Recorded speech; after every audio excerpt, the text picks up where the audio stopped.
So, hello, everybody. Welcome to the podcast on embracing difference. I am joined here by two of my Priester colleagues, Jane and Toy, who are going to introduce themselves in a moment.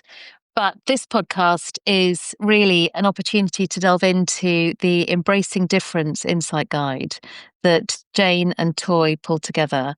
And this is full of valuable information, insights, tools. It's very useful. And we thought it would be a good idea to unpack the thinking in this a little bit today and share it with you. But before we do that, I'd love it if you could introduce yourselves just briefly. So we'll start with you, Toy. Would you tell us a little bit about you and your coaching experience? Okay, so I'm an executive coach with Priester. I'm a team coach as well and a chartered coaching psychologist. I've always had a particular interest in leadership and have written about people's relationship to power as it can affect their careers.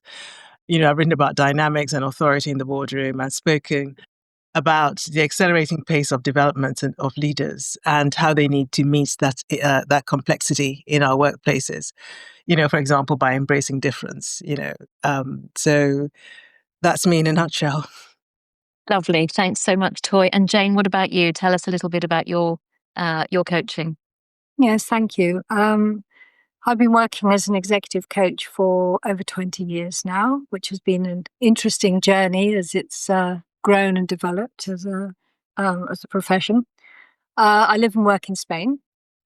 So as well as being part of the Priester UK team, I also run Priester in Iberia. So inevitably, I've had a lot of international colleagues. I work on cross-cultural issues. But I suppose in latter years, I've got particularly interested in how leaders manage themselves and therefore their teams in increasingly complex environments with a lot of ambiguity and no specific answer. So that's where I'm focused a lot at the moment. Great, thank you. And as I said, welcome to both of you. So my first question really is about the topic and what led you to write about this topic. And I'm going to direct that at you, Toy, if you don't mind. Just tell me what piqued your interest. Well, clients had been approaching us with questions about overload and productivity. How can we optimize decision making? We need to better process for managing conflict. We are running a global team with an international workforce. How can we get better integration across social and cultural divides? How can we support our best brains to be the most productive with the least social friction? And the themes that kept coming up from those kinds of questions were, global business, international workforce, accelerating pace, othering and being othered as a way of coping with that. So that was really the beginning of it. It was client-led. Mm-hmm. Which is always the best place to start, I guess, when the client raises some challenges that you then follow that thread and find out where it takes you. Now, I know that you did an awful lot of research before you committed to writing, before you sat down to put pen to paper or to plan, the guide in any way, shape, or form. So I wonder if you could just tell me a little bit about the background research that you did and how you got under the skin of this topic, and how it's informed what you then produced. Yeah, so this, as I say, was client-led. And so as you'd expect, a thorough review of the literature. The question of embracing difference was really driven by these questions we were getting. So the clients were a primary source of the data, what they were actually observing in their international workforce, communicating at pace on complex projects across social differences. And then after analyzing the data in light of the literature, so then that's where the 3-step framework came out of. So it's about recognizing on the one hand and then knowing what to do about it on the other hand. Jane lives in Spain, and she brought a really significant and versatile, piece of her experience to this as a sounding board, completely unbelievably generous, certainly from the perspective of the international users of this. We had quite a few challenging conversations along the way, and eventually we presented the whole thing to colleagues to run it as a pilot. We took their feedback and we refined it to what it is today. And so when you did all that research, can you tell me what some of the key findings were that you stumbled across? What were some of the insights that you gleaned? And can you share a couple of those with us, perhaps? Well, I think the most important thing was people recognizing, what the situation is showing them. So, for example, one of the things that we found was that whether people were doing the othering, as it were, and whether they were on the receiving end of it, both sides it was led by fear, fear that they lose something or that they were losing something. And that was the underlying thing, really. That was the main takeaway, to see that this was being driven by that. And also being able to recognize it very concretely. What are we actually looking at? Is it, what we think it is, or is it just somebody being hypersensitive? And then what do we do about it? So there were 3 steps: recognize it, being able to label it, and then what do we do about it? So those are the 3 things, really. Mm-hmm. Great. Thank you, Toy. And I've got another question for you. I'm going to come to you, Jane, in a second. So I've got another question for you, which is, really, can you tell us why it's so important to understand this topic, and why now? Why it's so, kind of top of mind now? Why it's such an important topic for us to address right now? Yeah, well, for individuals and organizations, like I said, they brought all those kinds of questions. So it's important that people work together. We are working, with organizations that need to be productive. For organizations, they wanted to know, like I said before, how to optimize decision making, how to equip people to manage conflict better, how to create cultures that are highly productive with the least social friction. And for the leaders, it's about being able to recognize the cultures that is forming underneath their nose and being able to recognize and label it. And, to do what is needed to support their people so that they can embrace difference and change when things get uncertain. Those are the main things, really. I think that there's an urgent need to have cultures that work, especially when we are in a situation where there's accelerated change and uncertainty. It's interesting, you talked about social friction there, and I'm guessing that's quite important, as opposed to friction in a different context, or conflict or disagreement. So could you just expand on that a little bit and explain the concept of social friction? Well, social friction is about what people do when they're trying to negotiate each other's values, beliefs, and behaviors. Whereas something like intellectual friction is fantastic. We want people to have that intellectual friction. We like that. So the social friction is about how do we communicate across our differences, and we want that to be as much out of the way as possible, so that we can actually say what we mean and be understood in that way. Mm. Okay, brilliant. Thank you. Jane, I'm wondering whether, from your experience, there is an example maybe that you could share that would help bring this to life for us. So, we've talked a little bit about some of the theory here, but I'm wondering whether you've got, a case study that would help illustrate some of this, perhaps. Yeah, sure. So there was a woman I worked with a few years ago, very talented, very bright. She had a stellar academic career and a very successful early career. And then she was working in quite a male-dominated environment, a sort of engineering context. And she had a boss who was clearly both used to and preferred working with men. And as a result, the messaging she got was, "You'll never amount to anything because you're a woman." And it was almost as blatant as that. And the consequence was that she really couldn't do anything right. She couldn't get her voice heard. She wasn't invited to participate. She was overlooked in, projects and things. So when Toy says, the clients really want to have a better functioning, more efficient environment, here you had this amazingly talented woman who really couldn't do anything right in the environment in which she was working. And the problem then, of course, is that, she almost started to believe it. And then it's very undermining, because it affects, your confidence and everything, doesn't it? It kind of, yeah. Okay, I'm going to ask you to help define some words that Toy used, and she threw them out there, and I sort of they didn't get past me, and I was thinking, okay, we need a little bit of clarity and definition around what othering is and what it is to be othered, what being othered is. So I wonder if you could help make that really clear for all of us. Okay.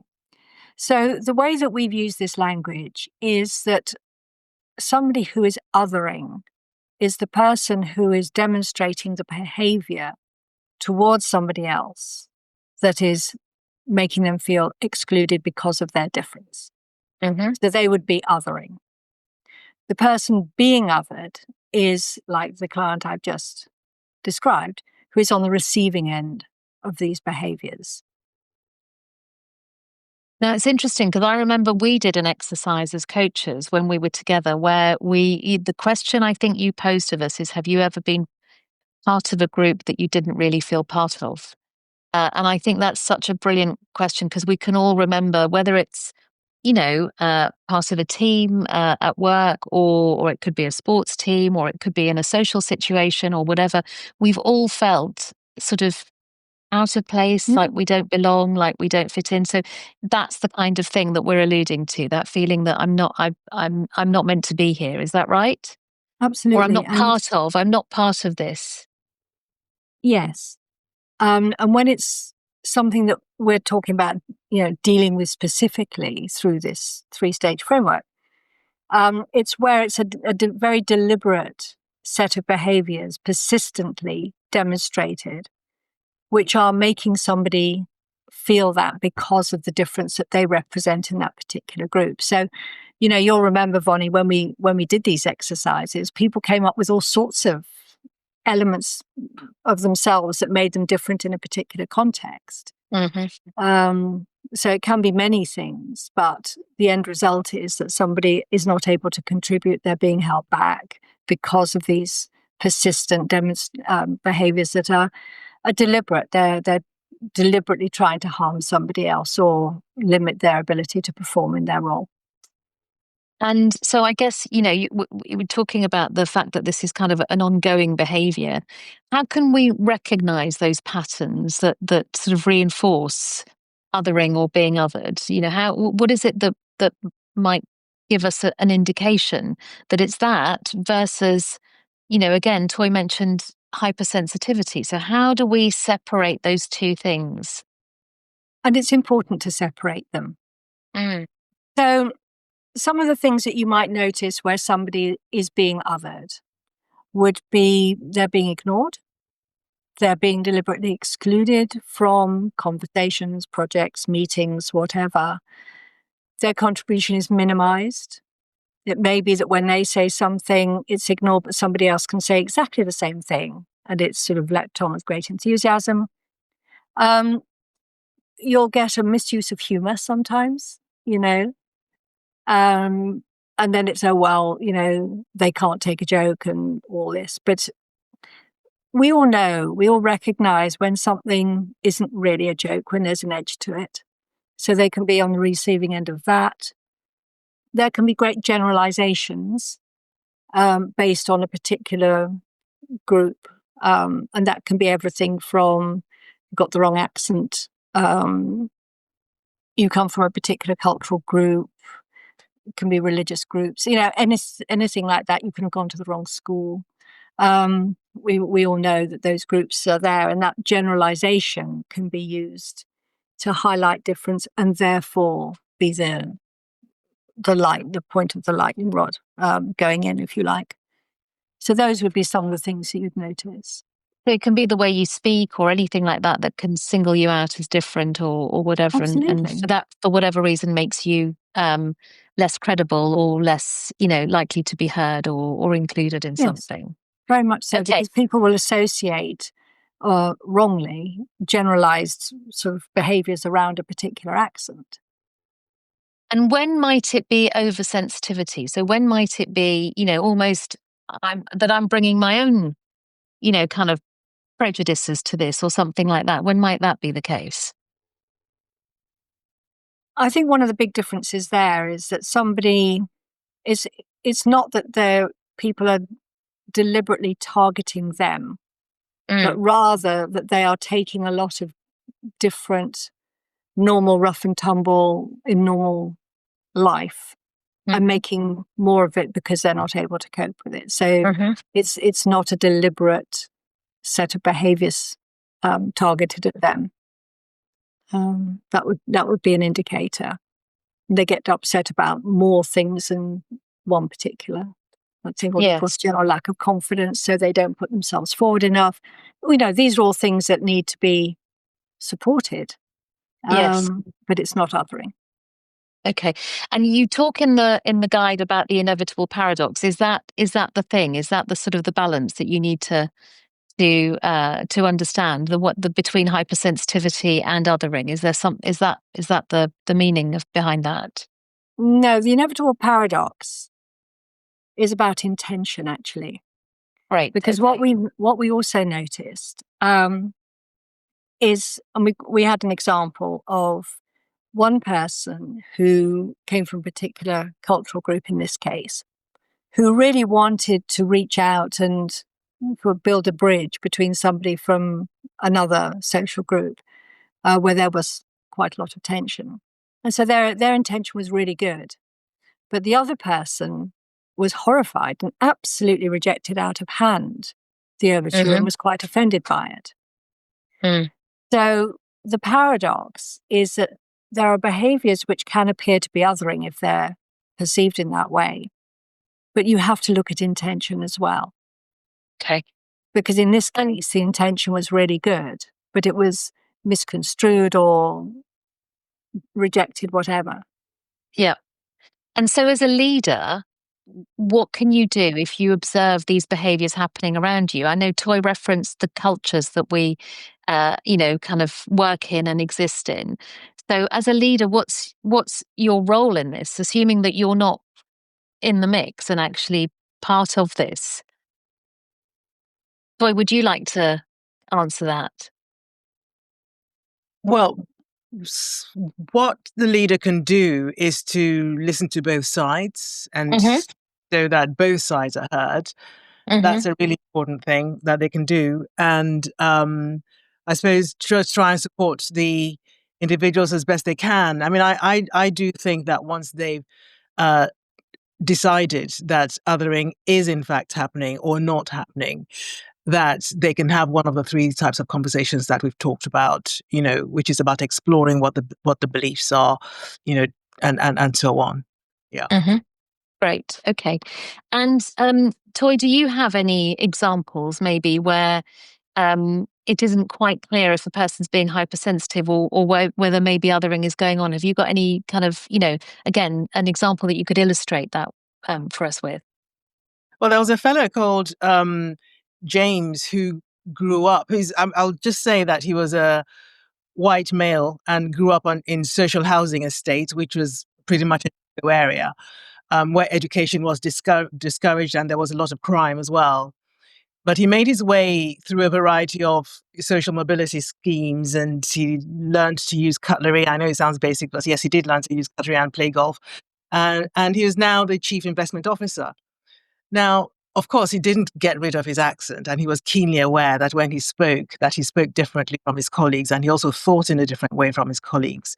Yes. And he ended up having major battles, actually, with some of them because they just didn't see eye to eye.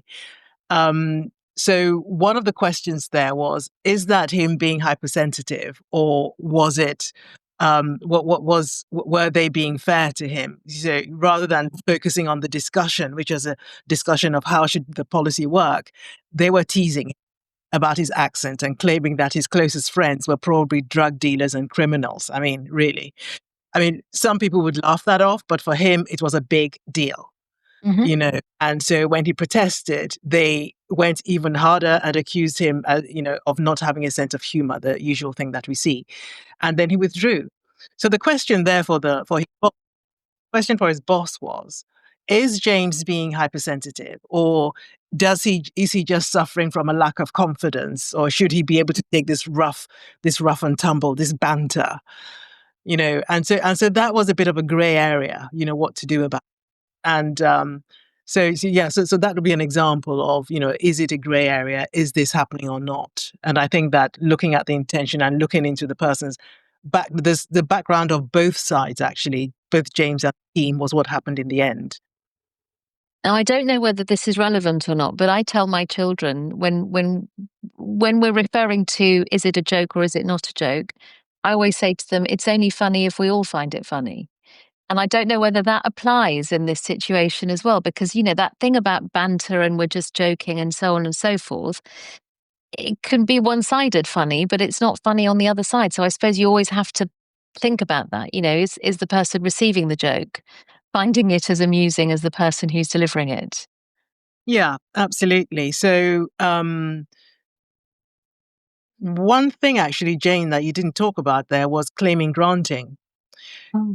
Yeah. So if there's clear evidence that othering is happening, whether or not the person is aware of it, because sometimes they've buried themselves so far because they don't know what to do that they don't notice it's happening, but of course the line manager would. And so action should be taken in that case. I mean, in this case with James, his line manager was acting because productivity went down, basically. Okay, interesting. And I've got to ask this. Sorry, Jane, what were you going to say? I just wanted to pick up on your point about is it banter or is it othering? So much of humor and how it's received depends on relationship. So if you've got people, and I'm sure we've all got examples where you get on really well with them, you know them, they can say things, quite outrageous things, and it's fine because it's banter and the intention behind it. Yes. And I think that's one of the things that makes it quite difficult to generalize. When somebody feels that edge and the relationship isn't there to say it's banter, then it's misuse. Yes, I think you're right. The context and the relationship, that intention, all of those things are, matter. I wonder if this just occurred to me. If the othering is happening at the most senior level, that has to be something that occurs, every so often. And the leader may or may not recognize that they are doing this. What is, does the process still work if it's happening there? Or is that then, maybe a culture that is, difficult to change and more challenging for us as coaches?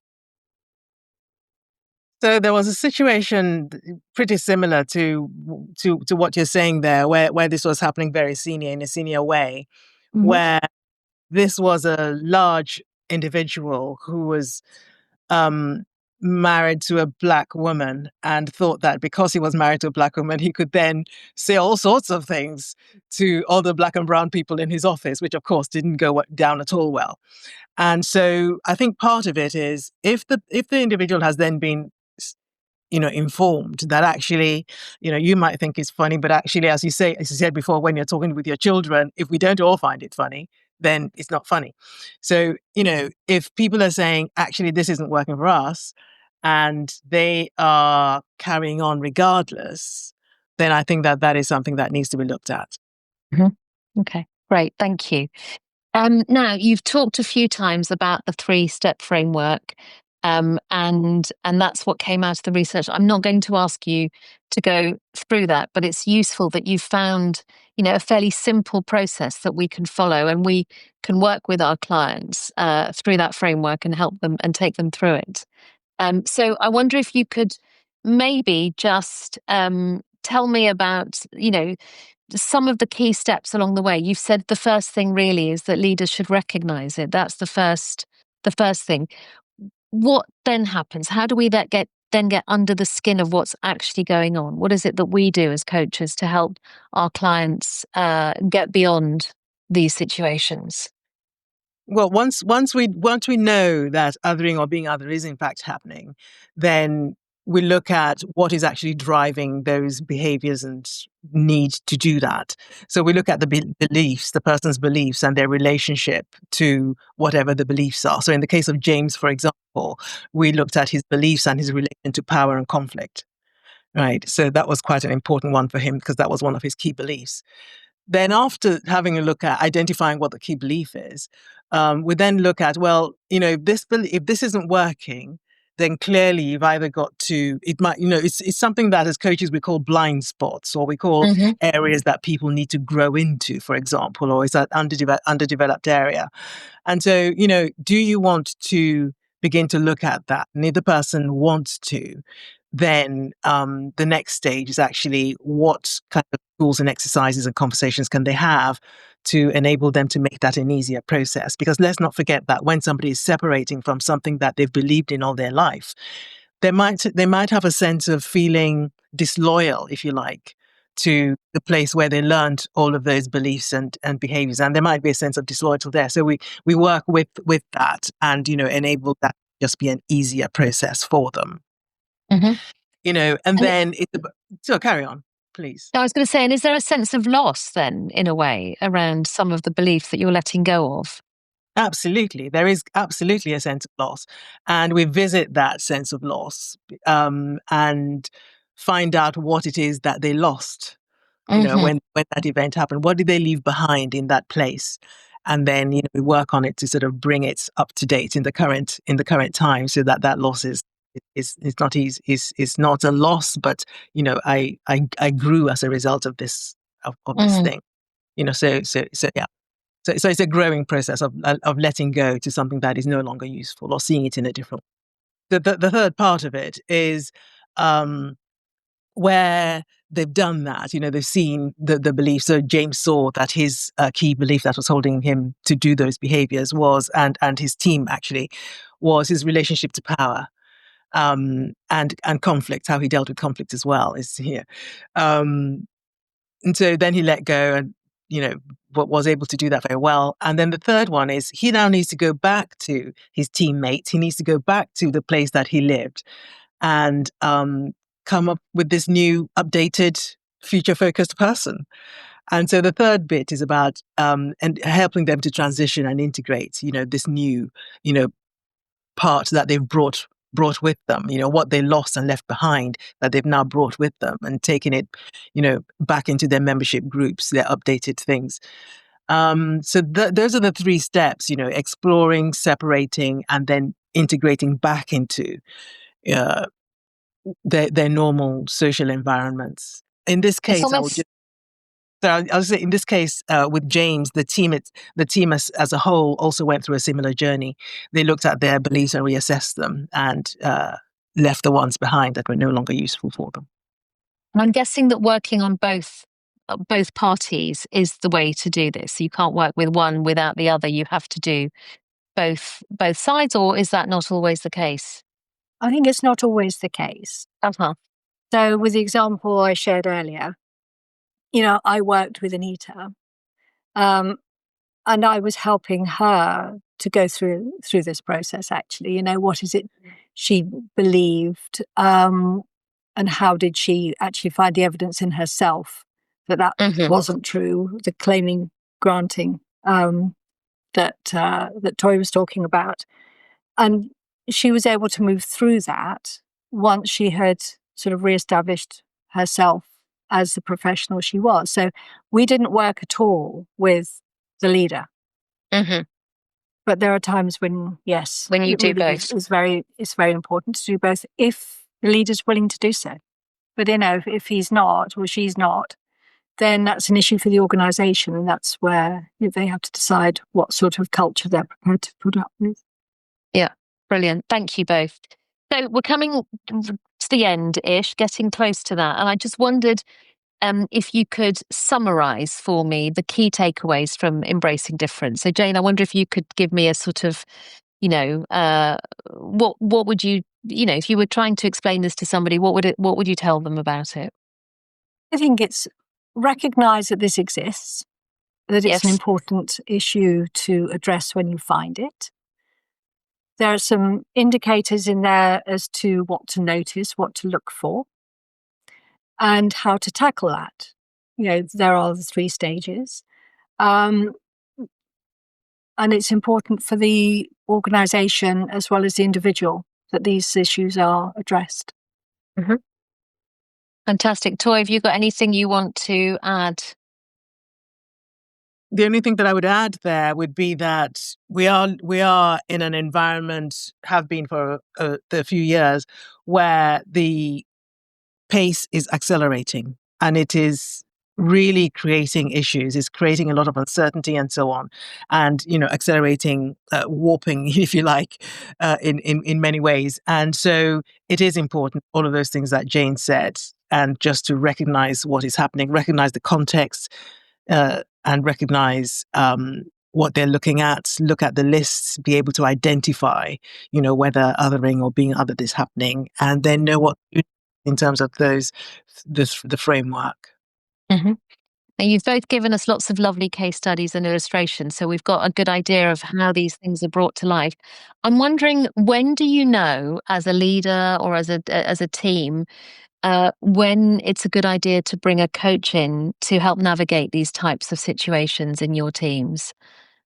Jane, maybe you could give us an answer to that. Yes, and I think one of the keys to this is that the exploration can be very personal. Mm-hmm.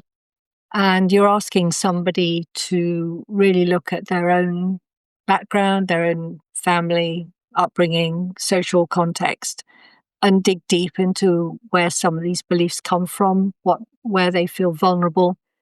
If they're going to change some of those, they're no longer useful. And that's not always easily done internally. Mm-hmm. And an external coach can help both get to the root problem and therefore a solution, and accelerate it. So, Okay, great. Thank you very much. And then final question for both of you, or maybe for Toy. If people want to get a copy of Embracing Difference, how might they do that? They can email us. There is a link, I think, on our website. There, it's easy to obtain, and yes, we're more than happy for people to find it on the website. It's there, Mm-hmm. and it can be downloaded. It can be downloaded, and there are no questions too small or complex. We're very, very open to welcoming questions on this. Okay, thank you very much. Thank you so much. Thank you, Vonnie.